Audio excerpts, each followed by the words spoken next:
Good morning Odisha. आज April 6 तारीख सोमवार 30 टी गुरुत्वपूर्ण न्यूज उपर आसंतु नजर पकाइबा। आपण मानक भल पाइबा स्वरूप गोटे गोटे लाइक निश्चित भाव रखिदेवे।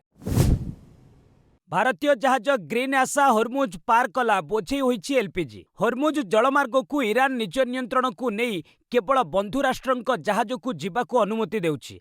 तेबे गोटिए परे गोटिए भारतीय जहाज ई प्रणाली को पार करिबारे समर्थ होईछि। भारतीय पताका लागिथिबा एलपीजी भर्ती जहाज ग्रीन आशा सुरक्षित भावे एहाको अतिक्रमण करिछि। हरमुज पार करिबा पई गत 3 तारिख रे ईरान अनुमति देइथिला। एई जहाज रे 46,000 टन एलपीजी रहिछि। एहा द्वारा भारत रे एलपीजी जोगाण वृद्धि पाइबो। युद्ध आरंभ परठारु एहाको मिसाई भारतर 9टी जहाज हरमुज प्रणाली पार करिसारलाणी।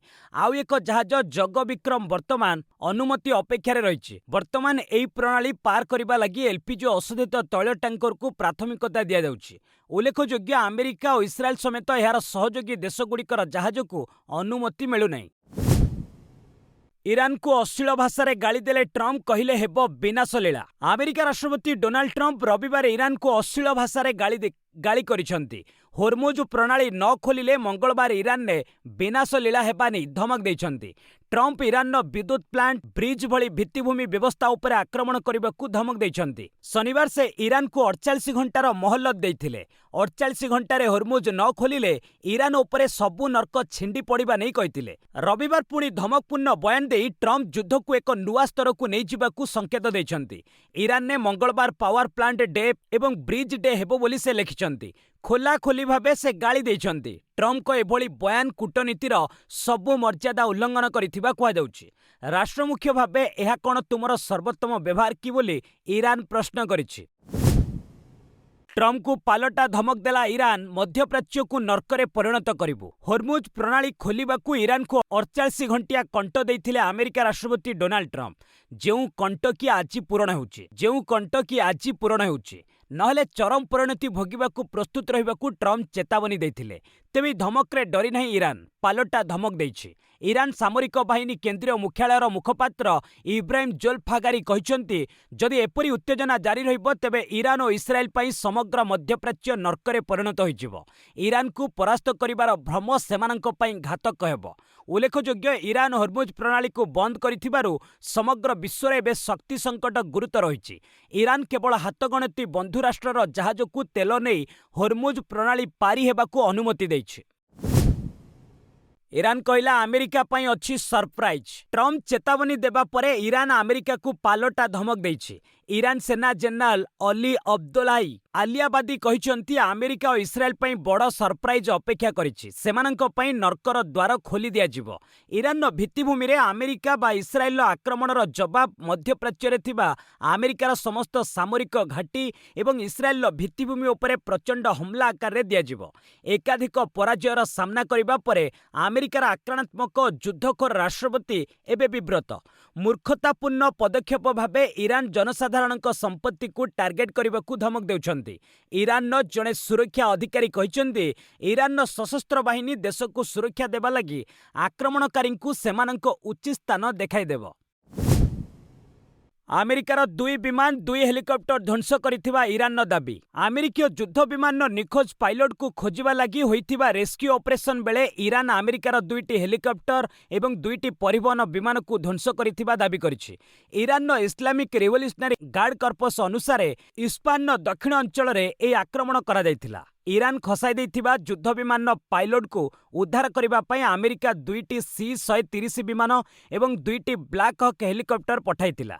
सेसबु को ईरान सठिक टार्गेट करी ध्वंस करिछि एवं अमेरिका ए रेस्क्यू ऑपरेशन ने विफल होइछि। अन्य पक्षरे अमेरिका यार पायलट को उद्धार करि नेथिबा दाबी को मध्य ईरान खारज करिछि। ईरान गणमाध्यम रिपोर्ट अनुसार अमेरिकार समस्त रेस्क्यू विमान को ध्वंस करा जायथिबा बेले निखोज पायलट को उद्धार करिथिबा नै ट्रम्प को दाबी सत नुहे। ईरान संसद बाचस्पति एक्स रे अमेरिकीय विमानर ध्वंसावशेषर फोटो मध्य शेयर करिसंती। निखोज पायलट को उद्धार पई 12 विमान नियोजित करिथिला अमेरिका। अमेरिकार एक F-15 ई युद्ध विमान को ईरान खसाई देबार 36 घंटा भितरे अमेरिकार स्वतंत्र सेना उभय पायलट को सुरक्षित उद्धार करिसंती। ପ୍ରାୟ 100 କମାଣ୍ଡୋ 12ରୁ ଅଧିକ ଯୁଦ୍ଧ ବିମାନ ସହାୟତାରେ ଇରାନରେ ଉଦ୍ଧାର ଅପରେସନ ଚଳାଇଥିଲେ। ଏହି ସମୟରେ ପାହାଡ଼ିଆ ଅଞ୍ଚଳରେ ଗୁଳି ବିନିମୟ ହୋଇଥିଲା। ଦୁର୍ଘଟଣାର ତଦନ୍ତ ପରେ ଜଣେ ପାଇଲଟକୁ ଉଦ୍ଧାର କରାଯାଇଥିଲା, କିନ୍ତୁ ଅନ୍ୟ ଜଣେ ଆହତ ଅବସ୍ଥାରେ 7000 ଫୁଟ ଉଚ୍ଚ ପାହାଡ଼କୁ ଉଠି 36 ଘଣ୍ଟା ଲୁଚି ରହିଥିଲେ। ନିଖୋଜ ପାଇଲଟଙ୍କ ପାଖରେ ଥିବା ସିଗ୍ନାଲ ଉପକରଣ ମାଧ୍ୟମରେ ଲୋକେସନ ଠାବ କରାଯାଇଥିଲା।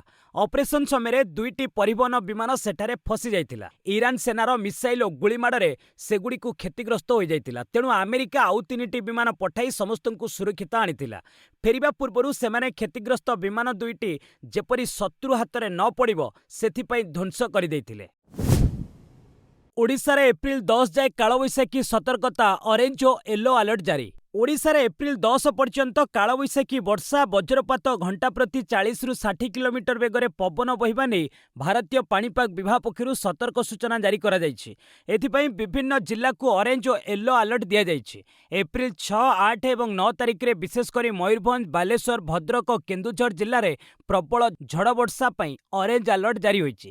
ସେହିପରି କଟକ, ଖୋର୍ଦ୍ଧା, ଯାଜପୁର, ପୁରୀ ଓ ଗଞ୍ଜାମ ସମେତ ଅନ୍ୟ ଜିଲ୍ଲାଗୁଡ଼ିକ ପାଇଁ ବିଭିନ୍ନ ଦିନରେ ୟେଲୋ ଆଲର୍ଟ ରହିଛି। ପାଣିପାଗ ବିଭାଗ ପକ୍ଷରୁ ଜନସାଧାରଣଙ୍କୁ ଝଡ଼ ବର୍ଷା ଓ ବଜ୍ରପାତ ସମୟରେ ଗଛ ମୂଳେ ଆଶ୍ରୟ ନ ନେବାକୁ ଏବଂ ସୁରକ୍ଷିତ ଭାବେ ଘର ଭିତରେ ରହିବାକୁ ପରାମର୍ଶ ଦିଆଯାଇଛି।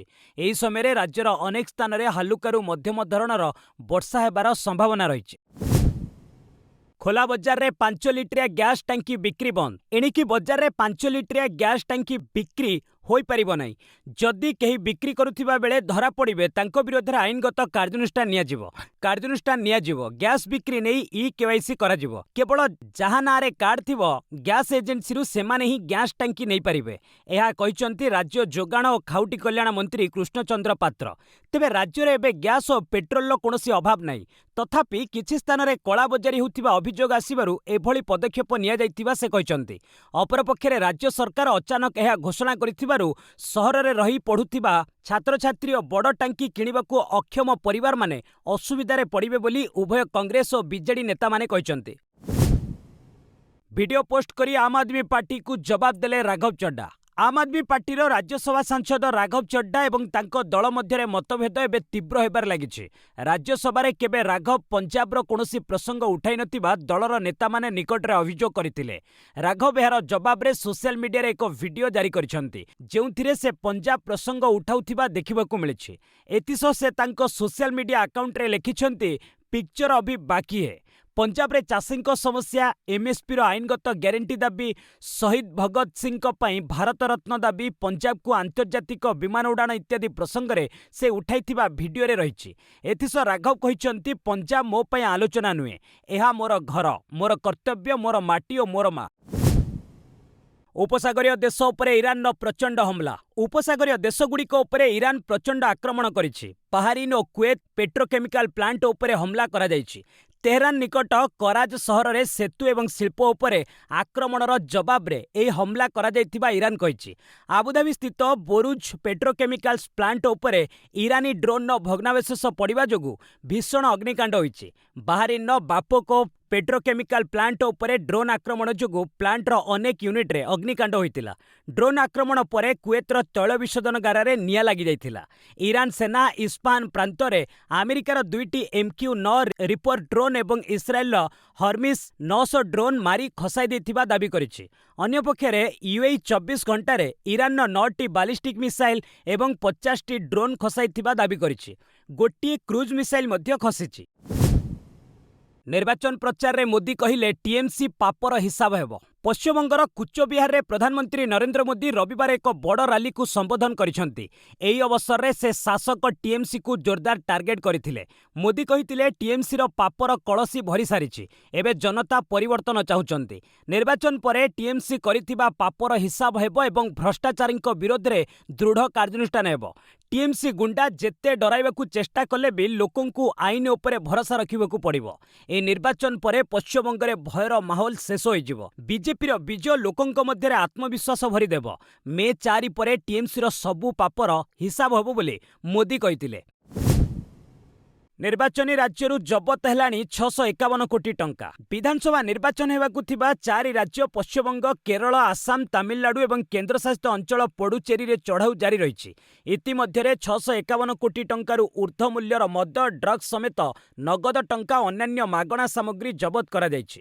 ପଶ୍ଚିମବଙ୍ଗରୁ ସର୍ବାଧିକ 319 କୋଟି ଜବତ ହୋଇଥିବା ବେଳେ ସେଥିରେ 11 କୋଟି ନଗଦ ଟଙ୍କା, 55 କୋଟି ଟଙ୍କାର ମଦ, 65 କୋଟିର ଡ୍ରଗ୍ସ, 39 କୋଟି ମୂଲ୍ୟବାନ ଧାତୁ ଏବଂ 150 କୋଟି ଟଙ୍କାର ମାଗଣା ତଥା ପ୍ରଲୋଭନଯୁକ୍ତ ସାମଗ୍ରୀ ରହିଛି। ତାମିଲନାଡୁ 170 କୋଟି, ଆସାମରୁ 97 କୋଟି, କେରଳରୁ 58 କୋଟି ଓ ପଡୁଚେରୀରୁ 7 କୋଟି ଟଙ୍କାର ସାମଗ୍ରୀ ଏବଂ ନଗଦ ଅର୍ଥ ଜବତ ହୋଇଛି। ନିର୍ବାଚନୀ ରାଜ୍ୟରେ ବେଆଇନ ଟଙ୍କା କାରବାର ଏବଂ ମାଗଣା ସାମଗ୍ରୀ ବଣ୍ଟନ ଉପରେ ନଜର ରଖିବା ଲାଗି 5173 ଫ୍ଲାଇଂ ସ୍କ୍ୱାଡ୍ ଏବଂ 5200 ସର୍ଭିଲାନ୍ସ ଟିମ୍ ଗଠନ କରାଯାଇଛି। आसाम निर्वाचन में गोमांसकु नहीं राजनीति सरगरम। आसाम विधानसभा निर्वाचन पर प्रचार जोरसोर चली। एभली समय गोमांसकु नहीं राजनीति सरगरम होइछि। एही प्रसंग में मुख्यमंत्री हिमंत बिश्व शर्मा गुवाहाटी सेंट्राल लढुथिबा आसाम जातीय परिषद बा एजेपी रो प्रार्थी कुंकी चौधरी को समालोचना करिसेंती। एक सभारे से कहिसेंती कुंकी और तांको मां सुजाता गुरुंग चौधरी गोमांस खाई तार वीडियो सोशल मीडिया प्लेटफॉर्म रे शेयर करिसेंती। गोमांस खाउथिबा लोकंकु बर्दाश्त करा जिवनी। आईन अनुसार गोमांस भक्षणकारी को 3 वर्ष जेल पठाजिवो।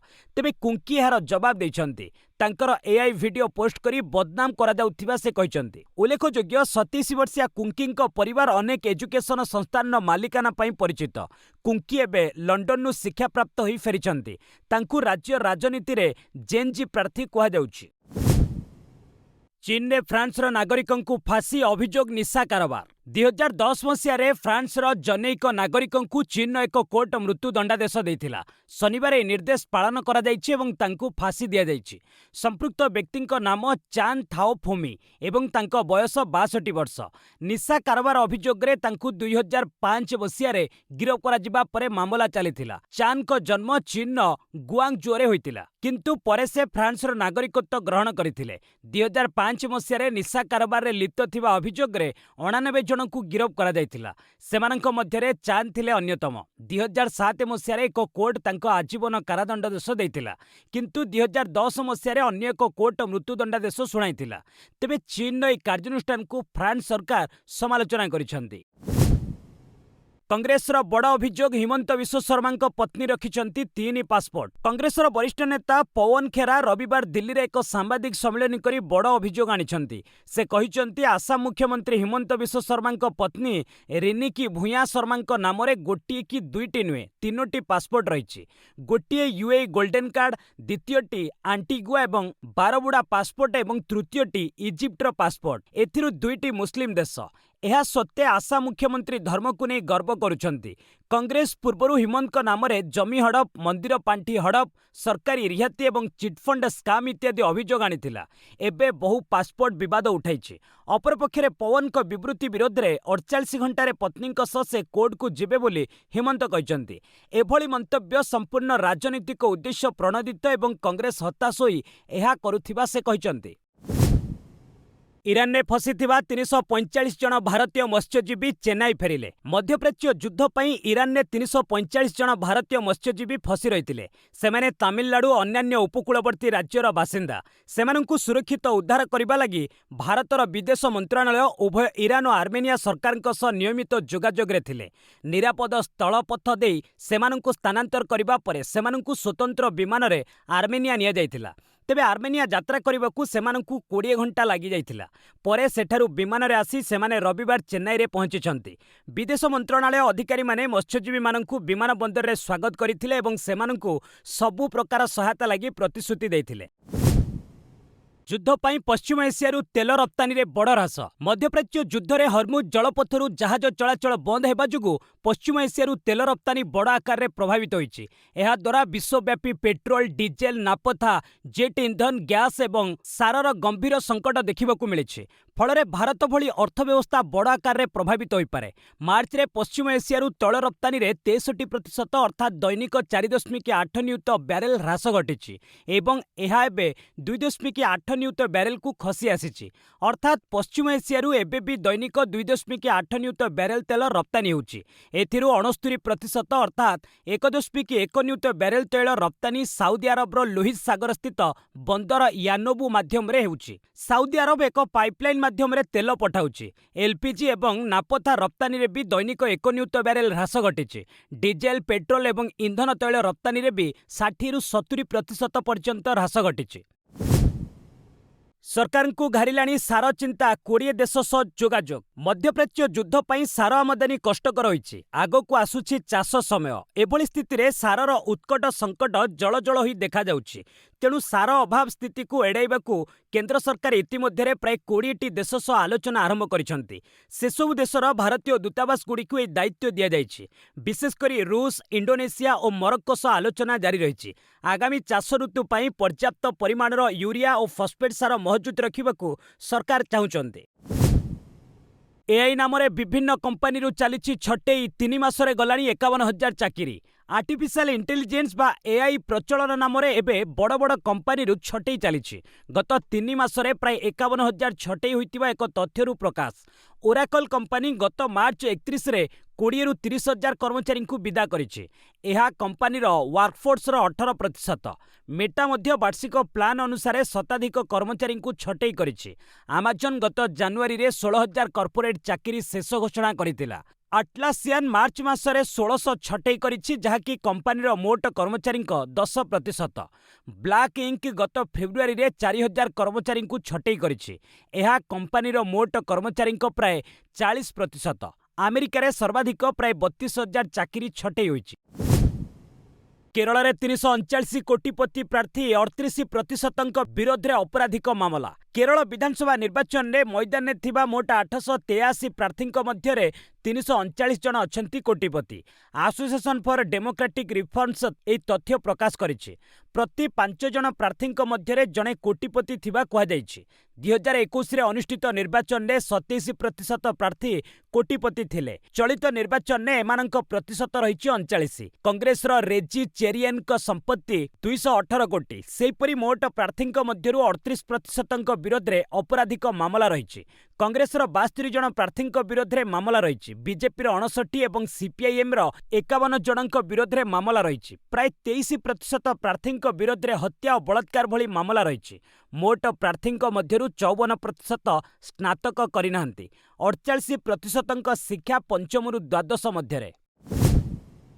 ବିଶ୍ୱ ବଜାରରେ ତୈଳ ସଙ୍କଟ, ଉତ୍ପାଦନ କୋଟା ବଢ଼ାଇବାକୁ ଓପେକ୍ ପ୍ଲସ୍‌ର ନିଷ୍ପତ୍ତି। ବିଶ୍ୱର ପ୍ରମୁଖ ତୈଳ ରପ୍ତାନିକାରୀ ଦେଶଗୁଡ଼ିକର ସଂଗଠନ ଓପେକ୍ ପ୍ଲସ୍ ଆସନ୍ତା ମେ ମାସରୁ ଦୈନିକ 2,06,000 ବ୍ୟାରେଲ ଅତିରିକ୍ତ ତୈଳ ଉତ୍ପାଦନ କରିବାକୁ ନୀତିଗତ ସମ୍ମତି ପ୍ରକାଶ କରିଛି।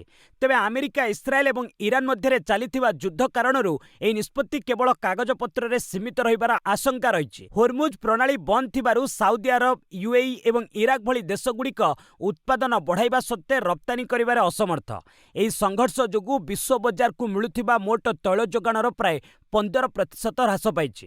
ଫଳରେ ଅଶୋଧିତ ତୈଳ ଦର ବ୍ୟାରେଲ ପିଛା $120ରେ ପହଞ୍ଚିଥିବା ବେଳେ ଏହା $150 ଟପିଯିବା ନେଇ ବିଶେଷଜ୍ଞମାନେ ଆଶଙ୍କା କରୁଛନ୍ତି। ଅନ୍ୟପଟେ ପ୍ରତିବନ୍ଧକ ଓ ୟୁକ୍ରେନ ଯୁଦ୍ଧ ଯୋଗୁଁ ରୁଷ ମଧ୍ୟ ନିଜର ଉତ୍ପାଦନ ବୃଦ୍ଧି କରିପାରୁନାହିଁ। ଏହି ପରିସ୍ଥିତି ବିଶ୍ୱ ଶକ୍ତି ବଜାରରେ ଏକ ବଡ଼ ଆହ୍ୱାନ ସୃଷ୍ଟି କରିଛି। ତଥ୍ୟ ଚୋରି ଆଶଙ୍କା। ଏଆଇ ଷ୍ଟାର୍ଟଅପ୍ ମର୍କର ସହ ସମ୍ପର୍କ ତୁଟାଇଲା ମେଟା। ସୁରକ୍ଷା ତ୍ରୁଟି ଯୋଗୁଁ ଫେସବୁକ୍ର ମାତୃ କମ୍ପାନୀ ମେଟା କୃତ୍ରିମ ବୁଦ୍ଧିମତ୍ତା ଷ୍ଟାର୍ଟଅପ୍ ମର୍କର ସହ ସମସ୍ତ କାର୍ଯ୍ୟ ଅନିର୍ଦ୍ଦିଷ୍ଟ କାଳ ପାଇଁ ବନ୍ଦ କରିଦେଇଛି। $10 ବିଲିୟନ ମୂଲ୍ୟର ଏହି ସଂସ୍ଥାରେ ଏକ ବଡ଼ ସୁରକ୍ଷା ଉଲ୍ଲଂଘନ ହୋଇଛି, ଯାହା ବିଶ୍ୱର ପ୍ରମୁଖ ଏଆଇ ଲ୍ୟାବ୍‌ଗୁଡ଼ିକର ଅତି ଗୁପ୍ତ ଟ୍ରେନିଂ ଡାଟା ଲିକ୍ କରିଥାଇପାରେ। ୱାୟାର୍ଡର ରିପୋର୍ଟ ଅନୁଯାୟୀ ଓପନ୍ ଏଆଇ ଏବଂ ଆନ୍ଥ୍ରୋପିକ୍ ଭଳି କମ୍ପାନୀଗୁଡ଼ିକ ଏହି ଘଟଣା ପରେ ନିଜ ଡାଟା ସୁରକ୍ଷା ନେଇ ଚିନ୍ତିତ ଅଛନ୍ତି। ଓପନ୍ ଏଆଇ ଏହି ଘଟଣାର ତଦନ୍ତ କରୁଥିଲେ ମଧ୍ୟ ମର୍କର୍ସ କାମ ଜାରି ରଖିଛି। ଅନ୍ୟପଟେ ମେଟା କାମ ବନ୍ଦ କରିଦେଇଥିବାରୁ ଏହି ପ୍ରକଳ୍ପରେ ଜଡ଼ିତ ଶତାଧିକ ଚୁକ୍ତିଭିତ୍ତିକ କର୍ମଚାରୀ ବର୍ତ୍ତମାନ କାର୍ଯ୍ୟହୀନ ହୋଇପଡ଼ିଛନ୍ତି। ମର୍କର ଗତ ମାର୍ଚ୍ଚ 31ରେ ଏହି ସାଇବର ଆକ୍ରମଣ ହୋଇଥିବା ନେଇ ସ୍ୱୀକାର କରିଛି। अमूल ऐतिहासिक सफलता ब्रांड कारोबार 1 लाख कोटी टंका अतिक्रम कला। Gujarat cooperative milk marketing federation द्वारा परिचालित देशी दुग्ध ब्रांड अमूल एक बड़ सफलता हासिल करिछि। आर्थिक वर्ष 2025-26 रे अमूल ब्रांड कारोबार 1 लाख कोटी टंका अतिक्रम करिछि, जहाँ गत वर्ष तुलन में 11% अधिक। संघर अध्यक्ष अशोक चौधरी सफलता पई 36 लाख दुग्ध चाषी परिश्रम और ग्राहकों विश्वास को श्रेय देछंती। केवल जीसीएमएमएफ रो बिक्री कारोबार 73,450 कोटी टंकार पहुंची। भारतर सर्वबृहत एफएमसीजी संस्था भावे अमूल वर्तमान अमेरिका यूरोप भली अंतर्जातीय बजार में मध्य निजर उपस्थिति जाहिर करिछि। 1200 रु अधिक उत्पाद एवं व्यापक वितरण नेटवर्क सह अमूल विश्वर नंबर 1 समवाय समिति भावे मान्यता पाइछि। एही अभिवृद्धि देश में द्वितीय श्वेत विप्लवर सूचना देउछि बोली परिचालना निर्देशक जयन मेहटा कहचंती। नेपाल रे तेल संकट, सरकारी कर्मचारी को सप्ताह 2 दिन छुट्टी। मध्यप्राच्य युद्ध प्रभाव रे नेपाल रे तेल संकट उत्कट होईछि। एहाकु दृष्टि रे रखी देशर सरकार 2टी गुरुत्वपूर्ण निष्पत्ति नेछंती। गोटिए हैला सरकारी कर्मचारी को सप्ताह को 2 दिन छुट्टी मिलिबो। पूर्वरु केवल शनिवार साप्ताहिक छुट्टी होइतिबा बेले एबे शनिवार और रविवार को छुट्टी घोषणा करा जायछि। अन्य पक्षरे सप्ताह 5 दिन सरकारी कार्यालय रे कार्य समय रे वृद्धि करा जायछि। पूर्वरु पूर्वाह्न 10 टारु 5टा पर्यंत कर्मचारी माने काम करुथिले। एबे किंतु ए अवधि को सकाळ 9 टारु अपराह्न 5टा करा जायछि। शिक्षा अनुष्ठान को छाड़ी अन्य समस्त विभाग पई ए नियम लागू हेबो बोली कुहा जायछि। आजि ठारु देशव्यापी नूतन नियम लागू हेबो। आजिठारु आरबीआई रो 3 दिनिया मुद्रास्फीति बैठक बदली न पारे सुधार। भारतीय रिजर्व बैंक रो 3 दिनिया मुद्रास्फीति बैठक आजिठारु आरंभ होउछि। युद्ध आरंभ परे यह आरबीआई रो प्रथम बैठक। विश्व बजार अनिश्चितता एवं अशोधित तैल दर वृद्धि को दृष्टि रे रखी आरबीआई सुधार रे कोनोसी परिवर्तन करिबो नाही बोली अनुमान करा जाउछि। एहा पूर्वरु फेब्रुआरी रे होइथिबा बैठक रे सुधार रे परिवर्तन होई नथिला। एबे एहा 5.25% रहिछि। उल्लेखयोग्य मध्यप्राच्य अशांति समग्र विश्व को संकट मध्य को ठेली दैछि। होर्मुज जलपथ बंद फल विश्व तैल बजार रे 1973 पर सबुठारु बड़ अस्थिरता देखा दैछि। अशोधित तैल दर बैरेल पिछा एबे $100 उपरे रहिछि, जहाँ भारत रे मुद्रास्फीति बढ़ुछि। डॉलर तुलन में टंका 93 स्तर पार करिगलानी। आरबीआई सूचना वैदेशिक मुद्रा भंडार रे बड़ ह्रास। मार्च 27 रे शेष होइतिबा सप्ताह रे देशर वैदेशिक मुद्रा भंडार रे 10.288 बिलियन डॉलर ह्रास घटिछि। फलरे यह 688.058 बिलियन डॉलर को खसी आसीथिबा भारतीय रिजर्व बैंक तथ्यरु जଣା पड़िछि। एहार पूर्व सप्ताह रे वैदेशिक मुद्रा भंडार रे 11.413 बिलियन डॉलर ह्रास घटिथिला। फलरे यह 698.346 बिलियन डॉलर को खसी आसीथिला। प्रकाश योग्य फेब्रुआरी 27 रे शेष होइतिबा सप्ताह अर्थात युद्ध पूर्वरु यह सर्वकालीन रेकर्ड स्तर 728.494 बिलियन डॉलर रे पहुंचीथिला। मार्च 27 रे शेष होइतिबा सप्ताह रे foreign currency asset 6.622 billion dollar ह्रास पाई 551.072 बिलियन डॉलर को खसी जाइछि। आलोच्य सप्ताह रे देशर सुना भंडार रे 3.666 बिलियन डॉलर ह्रास घटिछि। फलरे यह 113.521 बिलियन डॉलर को खसी आसीछि। चेन्नई को 43 रन हराइला बेंगालुरु। बेंगालुरु एम चिन्नास्वामी स्टेडियम रे अनुष्ठित एक हाई स्कोरिंग आईपीएल मैच रे royal challengers Bengaluru Chennai super kings को 43 रन रे परास्त करिछि। प्रथमे बैटिंग करी आरसीबी 20 ओवर रे 3 विकेट हराई 250 रन विशाल स्कोर छिड़ा करिथिला। दल पक्षरु टीम डेविड विस्फोरक 70 रन एवं देवदत्त पाडिकल 50 रन संग्रह करथिले। 251 रन विजय लक्ष्य नहीं मैदान को ओह्लाइथिबा सीएसके 19.4 ओवर रे 207 रन रे ऑल आउट हो जाइथिला। सरफराज खान 50 रन करिथिबा बेले प्रशांत वीर 43 रन करथिले। आरसीबी पक्षरु चमत्कार बोलिंग करी भुवनेश्वर कुमार 3टी विकेट नेथिबा बेले अभिनंदन सिंह और कृणाल पांड्या 2टी लेखाएं विकेट अख्तियार करथिले। सीएसके टॉस जीति प्रथमे बोलिंग करबाकू निष्पत्ति नेइथिले मध्य पराजयर सम्मुखीन होइछि।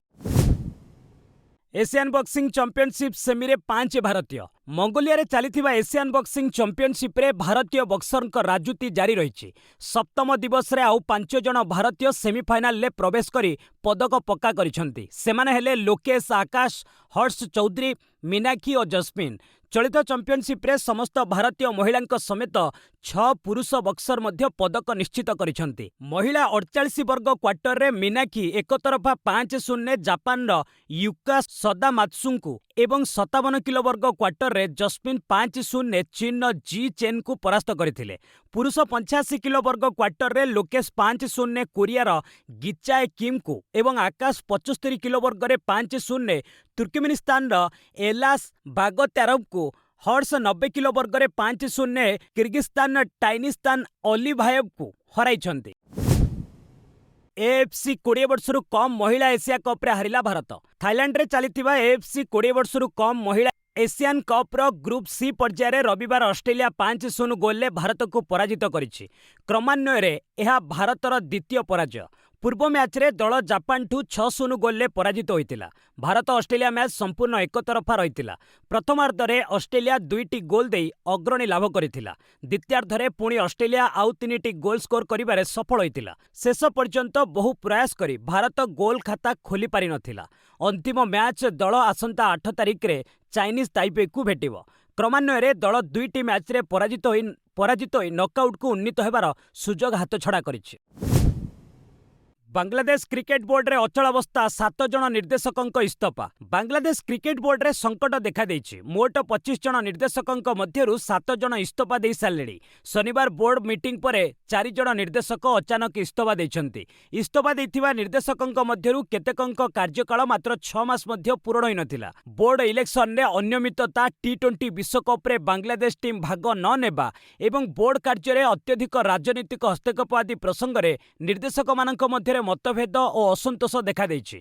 शनिवार इस्तफा देइथिबा 4 जन निर्देशक हेले सानियान तनीम, मेहरबान आलम, फौजुर रहमान एवं मंजूरुल आलम। तेबे बोर्ड सभापति अमीनुल इस्लाम कहिसंती जे भी इस्तफा देउछंती दियंतु, से तांको चेयर छाड़ीबार प्रश्न उठु नै। बस आज पई एट रखिबा, पुणी नै आसीबी लेटेस्ट अपडेट। से पर्यंत विदाय नउछि। जय हिंद, जय भारत।